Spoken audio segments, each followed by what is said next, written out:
Bayangkan. Suatu pagi di tahun 1950. Kau bangun, membuka dompet, dan mendapati bahwa separuh nilai uangmu telah lenyap. Bukan dicuri.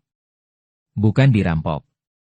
Uangmu dibelah dua oleh negara. Dalam sekejap, tabungan yang kau kumpulkan bertahun-tahun nilainya amblas. Inilah kisah Gunting Syafruddin, sebuah keputusan paling radikal dalam sejarah Indonesia, yang mengubah nasib jutaan rakyatnya hanya dalam satu malam.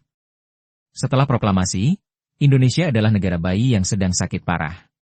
Belanda ingin kembali menjajah, dan di dalam negeri, sebuah monster bernama hiperinflasi siap menelan segalanya. Untuk membiayai perang, negara terpaksa mencetak uang.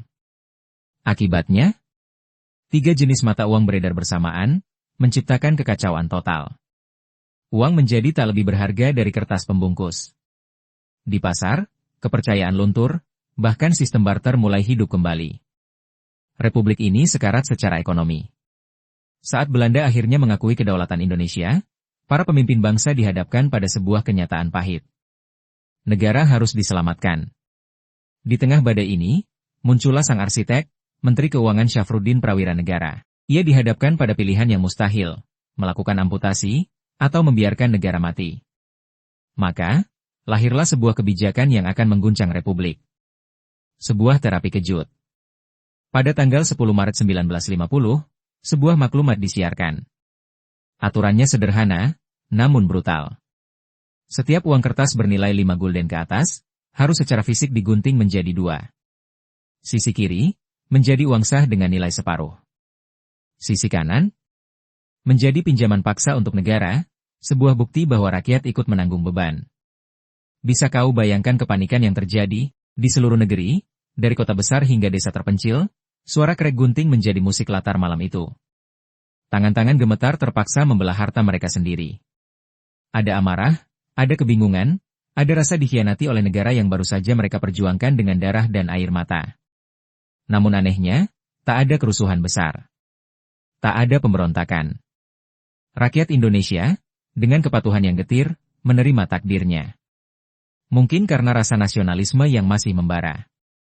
Sebuah kepercayaan bahwa ini adalah pil pahit yang harus ditelan bersama demi keselamatan Republik. Lalu, apakah obat itu manjur? Dari kacamata pemerintah, iya. Inflasi berhasil ditekan. Jumlah uang beredar berkurang drastis. Ekonomi yang oleng, perlahan mulai menemukan pijakannya. Tapi setiap obat punya efek samping. Dan obat ini, terasa jauh lebih pahit bagi rakyat kecil. Daya beli mereka hancur. Banyak pedagang gulung tikar. Ironisnya, kalangan elit yang punya akses informasi dan rekening bank, lebih mudah mengamankan harta mereka sebelum kebijakan diumumkan. Keadilan terasa tumpul ke atas, dan tajam ke bawah. Dan Gunting Syafruddin hanyalah babak pertama. Sejarah mencatat, kebijakan serupa yang lebih brutal akan menyusul pada tahun 1959, dan puncaknya di tahun 1965, saat nilai uang Rp1.000 dipangkas menjadi Rp1 saja. Peristiwa ini menjadi pelajaran abadi.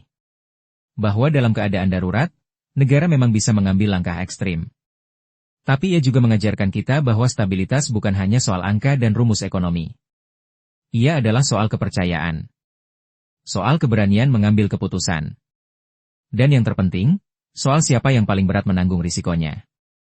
Hingga hari ini, Gunting Syafruddin bukan sekadar kebijakan. Ia adalah potret kerasnya perjuangan sebuah bangsa. Sebuah pengingat, bahwa dalam sejarah, yang paling berat menanggung beban bukanlah mereka yang membuat aturan, tapi mereka yang hidup di bawahnya.